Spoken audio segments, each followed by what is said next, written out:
FOMC আসতে এখনো হাতে একদিন বাকি, তার আগেই বিটকয়েন টাচ করে গেল $1,15,000 গন্ডি। এরপর তো আবার ইউএস চায়না সামিটও আছে। তো ইন ফিউচার বিটকয়েনের মধ্যে কি আপসাইড মুভমেন্টটাই আমরা দেখতে পেতে পাবো? 1.18 1.20 এইভাবে কি একটা নতুন অল টাইম হাই দেবে, নাকি এখান থেকেও বিটকয়েনের প্লামেট হয়ে যাওয়ার কোনো রকম প্রবণতা আছে? এই নিয়ে আজকের ভিডিওটা আমি খুব সংক্ষেপে বাট টু দ্য পয়েন্ট রাখার চেষ্টা করব। তো ভিডিওটা লাস্ট অবধি দেখুন, দেখার পর ভালো লাগলে অবশ্যই লাইক দিয়ে মোটিভেট করতে পারেন। চ্যানেলে নতুন হলে অবশ্যই সাবস্ক্রাইব করে নিন, পাশাপাশি বেল বাটনটা টিপে দিন এন্ড আমাদের টেলিগ্রামে জয়েন হয়ে যেতে ভুলবেন না, যার লিংক আপনারা প্রতিটা ভিডিও ডেসক্রিপশন সেকশনে পেয়ে যান। So let's start the video. My name is Jit and you are watching Bong crypto 2.0।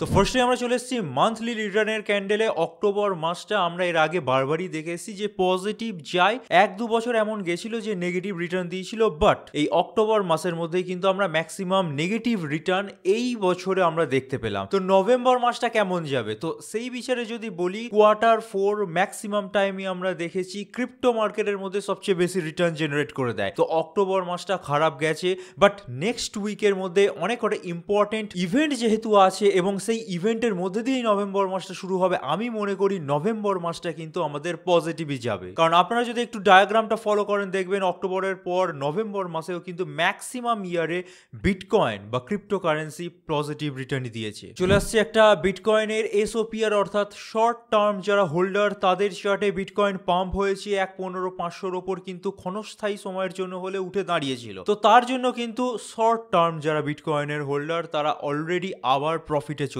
এসছে। এর পাশাপাশি আমরা যদি একটা ওভারঅল প্রফিটেবিলিটির দিক থেকে দেখাই, যেটা কিছুদিন আগেই কভার করছিলাম, বিটকয়েন যারা কিনে রেখেছে তাদের মধ্যে প্রায় 90% অ্যাবাভ প্রফিটেবল, বাট তারপর মার্কেট প্লামেট হয়ে যায়। তো অনেকটা কিন্তু লসে চলে গেছিল অনেকেই। এখন দেখা যাচ্ছে সেটা থেকে আবার রিবাউন্ড হচ্ছে এবং মোটামুটি 86.5% কিন্তু আমরা দেখতে পাচ্ছি যারা বিটকয়েন হোল্ড করে তারা আবার প্রফিটের দিকে এগোচ্ছে। সো বুঝতে হবে যে ওভারঅল কিন্তু মার্কেট পজিটিভই আছে।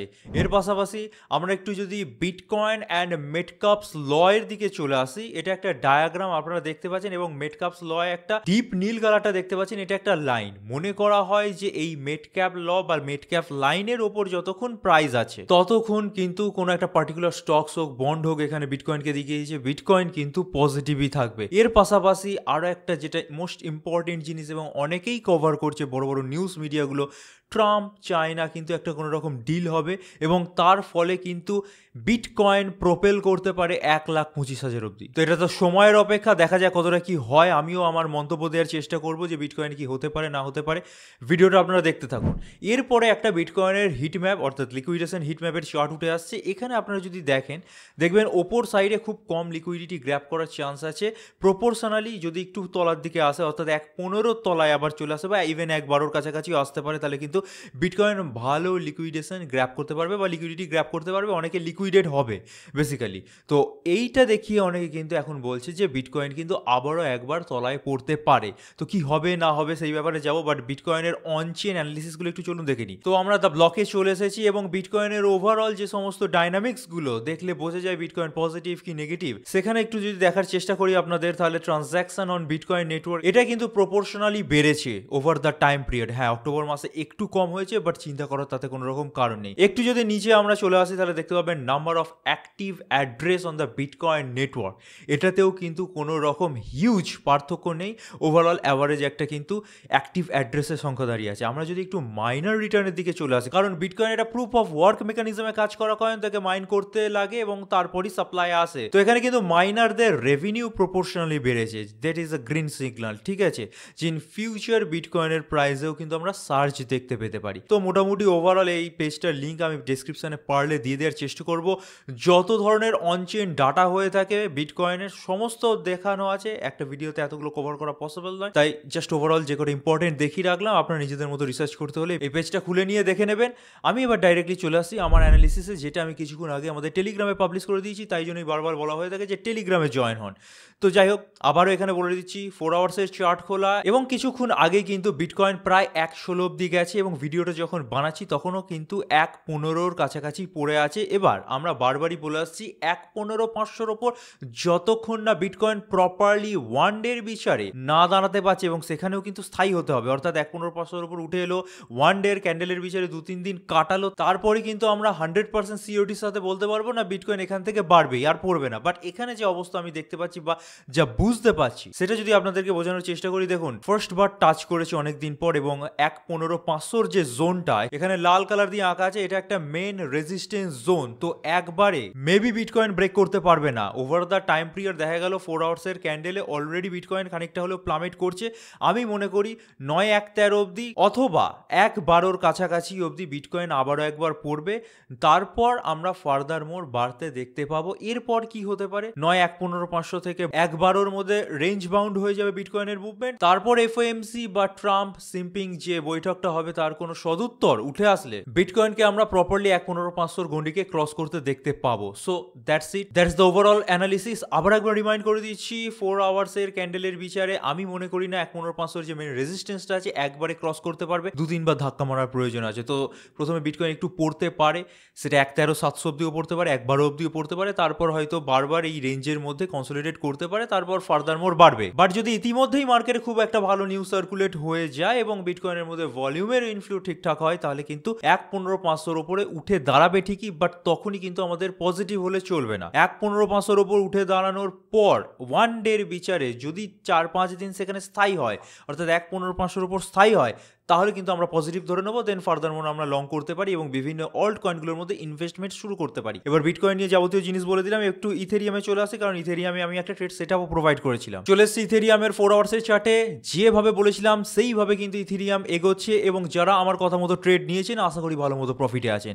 তো ফার্স্ট টাইম মোটামুটি $4,000 কাছাকাছি কেটে দিতে বলেছিলাম, অর্থাৎ 33% সেল করতে বলেছিলাম। তারপরে সেলটা মেবি গতকালের ভিডিওতে বলা আছে 4,100 অব্দি বলেছিলাম যে 4,100-র কাছাকাছি সেকেন্ডে আপনারা সেল করতে পারেন 33%। তো আশা করি আপনারা প্রফিট বুক করে নিয়েছেন। এরপর আপনারা 4,350 অব্দি চেস করতে পারেন। প্রফিটও হয়ে গেছে, কিছু বুকিংও হয়ে গেছে, আর মোটামুটি কিছুটা পড়ে থাকবে, সেখান থেকে বাকি যেটুকুনি প্রফিট এলো। সো ইথেরিয়ামে দ্যাটস দ্য ওভারঅল কন্ডিশন। এবং আমরা যা বলেছিলাম আজ থেকে প্রায় 4-5 দিন আগে এই জিনিসটা আমি বলে দিয়েছিলাম যে $3,800 থেকে কিন্তু ইথেরিয়াম বাড়বে। যারা যারা শুনেছিল, ট্রেড নিয়েছিল, প্রফিটে আছে। আচ্ছা, এবার একটু অল কয়েনগুলোর ব্যাপারে বোঝার চেষ্টা করবো। তার জন্য ফার্স্ট টাইম আমরা চলে এসেছি USDT.D, অর্থাৎ ইউএসডিটি বা স্টেবল কয়েনের ডমিনেন্সের চার্টে। স্টেবল কয়েনের ডমিনেন্স কমলে আমরা মনে করি যে সেখান থেকে টাকা বিটকয়েন বা অল্ট কয়েনগুলোতে ইনফ্লো হচ্ছে। তো এখানে যেটা বলেছিলাম যে এই ট্রেন্ড লাইন থেকে যদি টাচ ডাউন করে নিচের দিকে নামতে থাকে তাহলে খুবই ভালো। কিছুদিন আগে ভিডিওতে কভার করেছিলাম, আপনারা দেখে নিতে পারেন, ঠিক আছে? তো সেটাই কিন্তু হচ্ছে। এই উইকে কিন্তু আমরা দেখতে পাচ্ছি মোটামুটি 5% টাচ করার পর 4.74%-এর কাছাকাছি নেমে এসছে, অর্থাৎ অন্যান্য কয়েনগুলোর মধ্যে ইনফ্লো হচ্ছে। বাট আদৌ অল্ট কয়েনগুলোর মধ্যে ইনফ্লো হচ্ছে সেটা জানার জন্য আমরা ফার্স্টে চলে যাবো বিটকয়েনের ডমিনেন্সের চার্টে। এবার যদি আমরা বিটকয়েনের ডমিনেন্সের উইকলি চার্ট চলে আসি, এখানে দেখতে পাচ্ছেন বিটকয়েনের ডমিনেন্স কিন্তু বাড়ছে।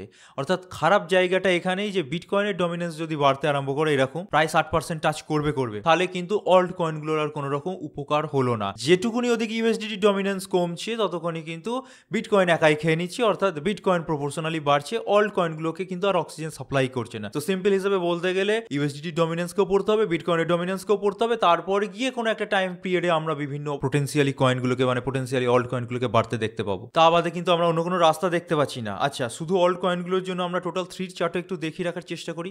এটা কিন্তু উইকলি চার্ট খোলা, এবং দেখতে পাচ্ছেন যে আজকের উইকের যে ক্যান্ডেলটা একদম আজকেই শুরু হয়েছে, ঠিক আছে? সেটাও কিন্তু ওই মাঝে মাঝে পজিটিভ হচ্ছে, মাঝে মাঝে নেগেটিভ হচ্ছে। তো এটা যদি ফাইনালি $1.15 ট্রিলিয়ন ক্রস করতে পারে তাহলেই আমাদের অল্ট কয়েনগুলো, অর্থাৎ ম্যাক্সিমাম যে অল্ট কয়েনগুলো আমরা কিনে আছি সেগুলো বাড়বে। তা বাদে এই রেঞ্জ বাউন্ডেড হয়ে গেলে কিছু কিছু কয়েন মাঝে মাঝে বাড়বে, কিছু কিছু কয়েন পড়বে, এই হতে থাকবে। ওভারঅল কিন্তু একটা রিটার্ন যেটা জেনারেট করার সেটা কিন্তু হবে না। আশা করি অল্ট কয়েনগুলোর ব্যাপারে ক্লিয়ার। বিটকয়েন নিয়ে আরও একটা ইম্পর্টেন্ট নিউজ উঠে আসছে, কভার করে দিই। বিটকয়েনের হার্ড ফর্ক হয় বা অন্যান্য কয়েনের হার্ড ফর্ক হয়, যারা প্রুফ অফ ওয়ার্ক মেকানিজমে কাজ করে আপনারা জেনে থাকেন। হার্ড ফর্কের পরে অনেক কয়েনই তৈরি হয়েছে, এবং বিটকয়েনের হার্ড ফর্ক হওয়ার ফলেও অনেক কয়েন তৈরি হয়েছে, ঠিক আছে? ই ক্যাশ তৈরি হয়েছে, মেবি আরও কিছু কয়েন তৈরি হয়েছে। বাট সফট ফর্কও হয়ে থাকে। সফট ফর্কে একটা প্রপোজাল আনা হয়েছে এবং সেই প্রপোজাল নিয়ে যারা বেসিক্যালি বিটকয়েনের মাইনার তাদের মধ্যে একটা অন্তর্দ্বন্দ্ব বা ক্ল্যাশ চলছে, না প্রপোজালটা ইমপ্লিমেন্ট করা উচিত, কেউ কেউ বলছে করা উচিত নয়। তো যারা নর্মালি বিটকয়েন কেনে তাদের অতটা ইম্পর্টেন্ট নিউজ নয়, বাট বিটকয়েনের অভ্যন্তরে কিছু একটা ইমপ্রুভমেন্ট আনা হবে এবং তার জন্য মাইনারদের মধ্যে একটা ক্ল্যাশ চলছে। কোনো ভ্যালিডেটর এমনও ক্লেম করছে যে তাদেরকে ধমকি দেওয়া হয়েছে বেসিক্যালি যে এই সফট ফকে যদি ভোটিং না করা হয় এবং তারা ভোটিংয়ে হ্যাঁ না করে তো তাদের এগেনস্ট লিগাল ব্যবস্থা নেওয়া হবে। তো এই ধরনের কিছু চলছে। যাই হোক, আমি মনে করি না যে পাতি যারা বিটকয়েন কিনে রেখেছে তাদের ওপর এতটা কিছু ইম্প্যাক্ট পড়বে বলে, এটা যা করার মাইনার্সরা বুঝে খাবে। ঠিক আছে, চলে আসছে আমাদের লাস্ট আর্টিকেল। এটা বলে আমার ভিডিও আজকে শেষ করবো। The next year of crypto belongs to decentralised market. Centralised মার্কেটের মধ্যে ধাঁধলাবাজি ব্যাপক হয়। আপনার কয়েন ইভেন কোন চীনের মধ্যে আছে সেটাও জানেন না, ওই এক্সচেঞ্জের কাছে আছে। এক্সচেঞ্জ যদি তার কয়েনের এগেনস্টে ব্যাকআপ থাকে তো ভালো, আর যদি আপনার কয়েন হারিয়ে যায়, কোনো রকম ব্যাকআপ না থাকে তো গেল। ঠিক আছে, তো এখানে কিন্তু ডিসেন্ট্রালাইজড মার্কেট প্লেস একটা ট্রান্সপারেন্সি আনে। যা হয়, যা ট্রেড প্লেস করেন সব কিন্তু অন চেন দেখা যায়, ব্লক চেনের মধ্যে এনগ্রেভ অবস্থায় থাকে এবং সেটা কিন্তু যে কেউ চেক করতে পারে। ইভেন আপনার কেনা কয়েন কোন চেনের মধ্যে আছে সেটাও কিন্তু আপনারা চয়ন করতে পারেন বা দেখতে পারেন। তো ইতিমধ্যে দেখা যাচ্ছে সেন্ট্রালাইজড এক্সচেঞ্জ ছেড়ে ডিসেন্ট্রালাইজডের মধ্যে অনেকে ট্রান্সফার হচ্ছে এবং এইরকমই একটা ডিসেন্ট্রালাইজড এক্সচেঞ্জ হচ্ছে হাইপার লিকুইড। হাইপার লিকুইডের মধ্যে ব্যাপক ভলিউম জেনারেট হচ্ছে এবং ভালো পরিমাণ হাইপও কিন্তু ক্রিয়েট করছে। আপনারা যদি মনে করেন যে সেন্ট্রালাইজড এক্সচেঞ্জ ছেড়ে বা ডিসেন্ট্রালাইজডের দিকে এগোবেন, কারণ এখনকার দিনে দেখা যাচ্ছে ডিসেন্ট্রালাইজড এক্সচেঞ্জকে আমরা যার জন্য নেগলেক্ট করছিলাম তার সলিউশন তারা করে দিয়েছে। ভালো ভলিউম থাকে, বায়ার সেলার প্রপোর্শন ম্যাচ হয়, মার্কেট মেকাররাও সেখানে উপস্থিত থাকে। তো ওই প্রবলেমটা আর এখন হয় না যে একটা লিমিট অর্ডার করে রেখে দিলেন সেটা আর লাগলোই না, এখন হয়ে যায়। তো হাইপার লিকুইড একটা ওয়ান অফ দ্য বেস্ট ডেক্স এর মধ্যে অন্যতম। তো আপনারা যদি সেই ওরিয়েন্টেড একটা টিউটোরিয়াল চান অবশ্যই আমাদের কমেন্ট সেকশনে লিখে জানান। আর আজকের ভিডিওটা এই অবধি দেখে থাকলে, ভালো লেগে থাকলে অবশ্যই লাইক দিতে ভুলবেন না। চ্যানেলে নতুন হলে সাবস্ক্রাইব করার পাশাপাশি অবশ্যই বেল বাটনটা টিপে দিন। আর আমাদের টেলিগ্রাম চ্যানেলে জয়েন হয়ে যান, যেখানে কিন্তু বিভিন্ন ধরনের অ্যানালিসিস আপডেট একদম রিয়েল টাইম আমরা পাবলিশ করে থাকি। এ বাদেও আমরা অলরেডি মাইনিং বিষয়ে কভার করেছি, বারবারই ভিডিওতে দেখাচ্ছি যে আপনারা এখন মাইনিং সেক্টরে ইনভেস্ট করতে পারেন। মাইনিং মেশিন পারচেস করে সেখান থেকে একটা 5-7 বছর সাইড ইনকাম ইজিলি করে ফেলতে পারেন। তো সেই বিষয়ে ইন্টারেস্টেড হলে আমাদের নিচে ডিসক্রিপশন সেকশনে মাইনার ডিপার্টমেন্টে টেলিগ্রাম অ্যান্ড হোয়াটসঅ্যাপ আইডি দেওয়া থাকে, সেখানে কন্ট্যাক্ট করুন আমাদের সাথে, দিয়ে কথা বলার পর পারচেস করে নিতে পারেন। এই ভিডিওটা দেখতে পারেন, এই মাইনারটা অ্যাভেলেবেল আছে। এ বাদেও টুকটাক অনেক মাইনার আমরা বেঁচে থাকি এবং ওয়ার্ল্ড ওয়াইড শিপ করে থাকি। সো ইন্টারেস্টেড হলে অবশ্যই যোগাযোগ করুন। So this is it for today. Thank you for watching our video. Stay safe, happy investing, good bye.